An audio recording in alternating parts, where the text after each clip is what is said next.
Revenge of the Bully by Scott Starkey. Chapter 6 is called Beet Literature. Now this is B-E-E-T, like the vegetable beet. May I try the herring stuffed ravioli? My mom asked the boss. I sat squeezed between the two of them, our backs to the wall of the restaurant. As the large plate passed in front of me, I noticed the ravioli was gray and wet. My mom took a bite. "This is the worst meal I've ever eaten," she shouted. The boss gave me an evil look. "Help!" I tried to shout, but nothing came out. My mom took another bite and gagged. "It's awful!" This time the boss grabbed his fork, and I awoke so suddenly it took me a few seconds to realize I was safe in my bed. My heart was beating fast. It was pitch black and the house was silent. I guessed it was a few hours before dawn. After a minute, I began to relax and forget about the dream. Relax? Safe in my bed? Who was I kidding? Yesterday's meeting with the boss shot through my brain. I immediately craned my neck to glance out the bedroom window, half expecting that cheese guy's big face to be peering back at me. There was no one there, but I realized that these new people in my life were no dream. I had watched enough old movies with my dad to know that someone like the boss could be more dangerous than any schoolyard bully from my past. Just the kind of thought a coward like me needs in the middle of the night. Later at breakfast, I was still nervous and jumped when my mom shut the silverware drawer. My dad smiled, folded his paper, and looked at me. "Rodney, it's totally normal to be excited." His eyes twinkled. I put down the piece of buttered toast I was about to bite and swallowed nervously. My dad and I viewed the world rather differently. The fact that Penny was smirking did little to ease the tension. "Why should I be excited?" I asked. "It's Friday." He said, "Yeah." "And tomorrow's Saturday?" he continued. I was getting impatient. "And the day after that is Sunday. I know how it works." He speared a sausage off a plate in the middle of the table. "You realize what Saturday is, don't you?" Was he just talking about enjoying the weekend? I doubted it. I took a sip of orange juice. "Don't you remember? Tomorrow is your first football game." I almost spit the juice in his face. Game tomorrow? I'd been so caught up with Mama's restaurant and Trevor's love life and trying to win back Jessica that I had forgotten about the game. I wasn't ready to play an actual football game. "You'd better finish your toast," my dad said, interrupting my panic. "You need to start carb loading. Also, drink lots of water. I can't wait to see you play. I bet the whole town is going to be there. Everyone will be watching you," Penny added, her devious grin widening. "Rishi's made sure of that." "That's right. You'll be the star," my dad said, missing my sister's attempt to elevate my panic. She was doing a great job. "I have your jersey all ready for you," my mom added. "It's folded over there." I looked at the black jersey with the gold numbers. I could feel my heart beating harder. "Number 28, just like Curtis Martin," my dad said proudly. Curtis Martin was my dad's all-time favorite New York Jet. It was all too real. I was going to be on the big stage, ready to blow it in front of everyone. I grabbed my stomach. "I don't feel so good." "That's just butterflies. You'll step on the field tomorrow and all your problems will vanish." My stomach twisted again. Butterflies? More like giant vultures. "Can you pass the sausages?" my mom asked my dad. As the large plate moved in front of me, I suddenly remembered last night's dream. I couldn't take it anymore and bolted from the kitchen. The last thing I heard was my dad tell her, "Look at him practice sprinting. That boy is a born football star." Josh and I walked into school from the bus, and I realized that I didn't know which problem to worry about first. Just a couple of days ago, I thought my life had taken a turn for the better. Lurking disasters were part of the past. I told myself, yeah, right. Now I was so overwhelmed that I walked straight to my locker, making no attempt to talk to Josie about Trevor. I didn't even want to talk to Jessica about me. Girls would have to wait. I was taking some books out when Rishi stuck his head around the open locker door. "You're going to have to take care of the back basement hallway." I had no idea what he was talking about and didn't care. "Not now, Rishi." As usual, he ignored me and went straight on talking. "I've already covered the front of the building, the gym, and 2 stairwells, not to mention half the telephone poles in town." He thrust a roll of masking tape and some flyers into my hands. I glanced at the papers. Eat at Mama's, home of the world's best borscht parmesan. World's best? Rodney, don't get bogged down with the details. We're building excitement. What's borscht anyway? I said, looking at a gross picture. I don't know. I googled it last night. It's something made with beets. Josh had joined us. I can beat things up, he shouted, denting the locker with a punch. Rishi turned to him. I read another interesting fact about beets last night, one that you might appreciate. Josh cocked his head. Apparently, if you eat enough beets, your poop turns red.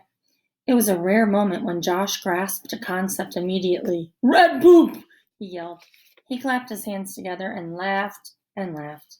Eventually, he gained control of himself and turned around, noticed a group of girls walking our way. Guess what I learned? He asked them.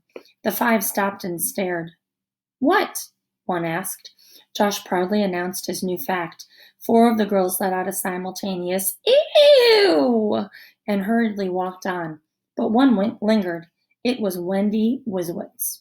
I didn't know her too well, but I knew she was considered to be the smartest girl in Garrettsville Middle School. She was also the tallest, just about the same height as Josh.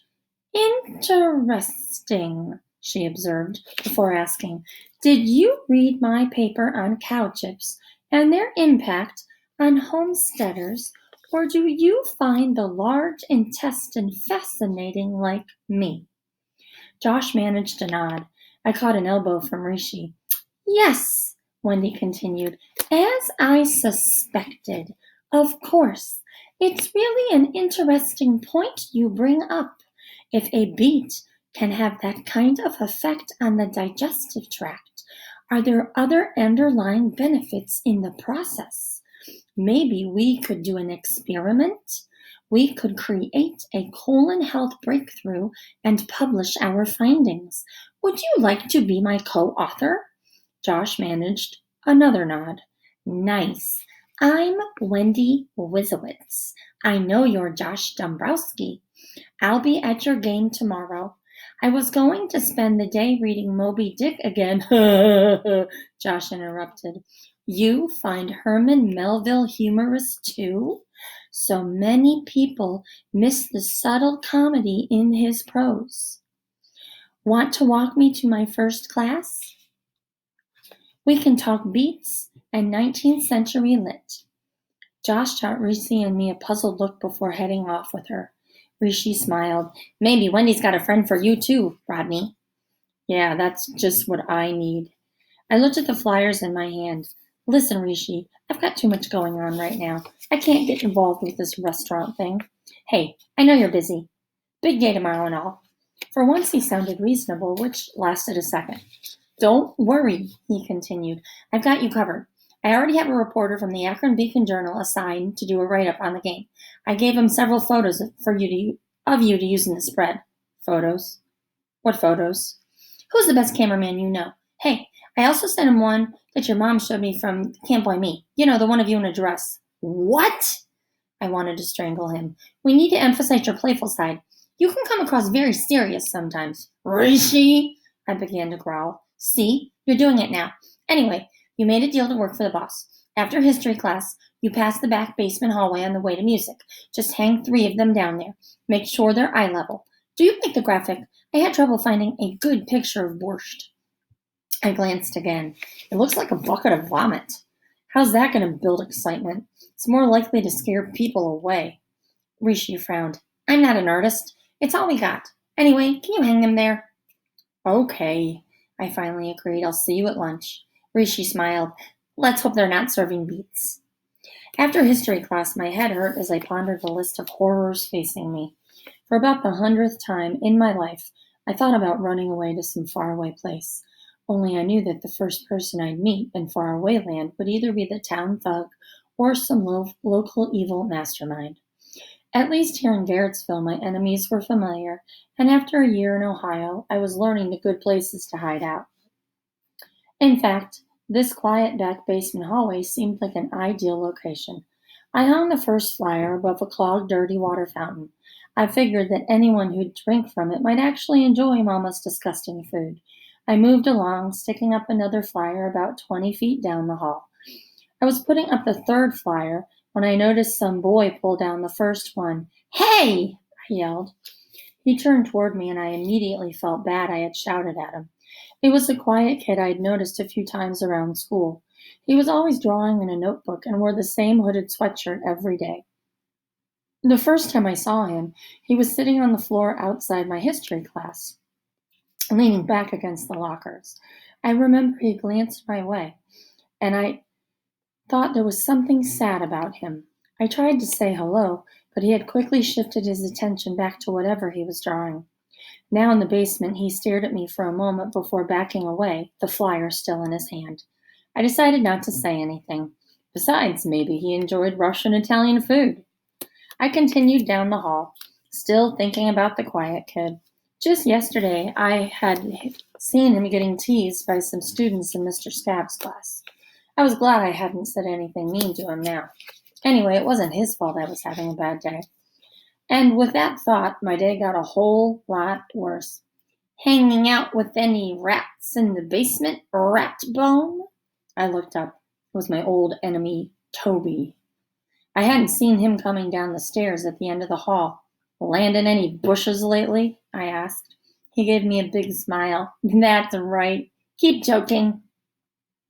I've been waiting a long time for my revenge, and the wait will soon be over. Real soon," he chuckled. I realized with horror that he actually looked happy, like a child about to open a birthday present. I'd never seen him like this. Usually he just frowned. He turned and practically skipped into the basement gloom. All through music class, his words echoed in my head. On one hand, I doubted he would do anything. His brother Trevor was depending on me for dating advice, and Josh and I were best buddies now. On the other hand, I knew Toby too well. He was the mastermind behind all my problems last year with Josh. Even worse, over the past few days, I had noticed him hanging out with some pretty tough-looking kids. Was he about to set them loose on me? Had he talked his brother into crushing me on the football field tomorrow in front of all of Garrettsville? At lunch, I sat down with Rishi and Slim, but the image of a mysteriously happy Toby had ruined my appetite. I pushed my tray of greasy nachos in front of Slim. "Go ahead. You can have them." "Thanks," he said, smiling, ready to attack the cheese-covered mush. "Did you hang the flyers in the back hallway?" Rishi asked me. Before I could respond, I saw the kid with the gray sweatshirt slowly walking up to us. He always ate alone, so I was surprised to see him approaching our table. Was he actually going to say something? Maybe apologize for taking the flyer down? When he reached me, he removed a piece of paper from his notebook and placed it on the table. It was the flyer, only he had sketched a perfect drawing on it of what I guessed was Borscht Parmesan. The drawing was in full color and looked as good as any painting I had seen in a museum back in New York City. You could even see steam rising from the food. It looked so good that it actually made me hungry. Slim whimpered as I took back my nachos. Rishi, looking over my shoulder, shouted, "This is brilliant! Great job, Rodney! Enlisting an artist to help us market the restaurant? I should have thought of it myself. Are you going to introduce me?" I faced the kid in the sweatshirt. "Hi, I'm Rodney. This is Rishi. My pouting friend over there is Slim." Slim gave a little wave. The kid looked scared, but eventually managed to quiet. "I'm Pablo." "Pablo, I like that name. I like your work even more." Rishi grabbed Pablo's hand and started shaking it. "Come, sit with us. You drew that picture just this morning?" Pablo nodded. "It took me about 10 minutes. 10 minutes! Did you hear that, Rodney?" I nodded. I smiled. I noticed a slight smile begin to form on Pablo's face. Rishi said, "Pablo, do you think you could do more food drawings for me?" The next thing I knew, Rishi and Pablo were deep in conversation. It was hard to catch everything they were talking about, especially since Pablo spoke so quietly, but I did hear him say something about converting the image to a digital file, and I could tell Rishi really liked that. "Pablo," Rishi said, grinning, putting his hand on the kid's shoulder, "I think this is the beginning of a beautiful friendship." Then he looked around. "Hey, where's the flyer?" Josh was holding the drawing to his face and sniffing it. In all the excitement, I hadn't seen him walk over to us. "What are you doing?" I asked. He didn't answer. Instead, he stuck his tongue out and started licking the picture. A stream of drool fell from his mouth to the floor. You'll have to pardon our friend, Rishi started to tell Pablo, but it was too late. The sight of a drooling giant towering over the table was too much for him. Where'd he go? Slim asked. I pointed to a shaking gray hoodie in the corner of the cafeteria. Don't worry, Rishi remarked. I'm sure we'll be seeing quite a lot of Pablo. In fact, Rodney, you'll be seeing him tomorrow. Huh? What are you up to, Rishi? I just hired him to sketch your first touchdown. I wonder if the Akron Beacon Journal uses freelance artists. Slim must have noticed my face turn white as I remembered the game. Can I? He asked. Take them! I shouted. With all the vultures flying around my stomach, the last thing I needed was a pile of soggy nachos. And that's the end of the chapter.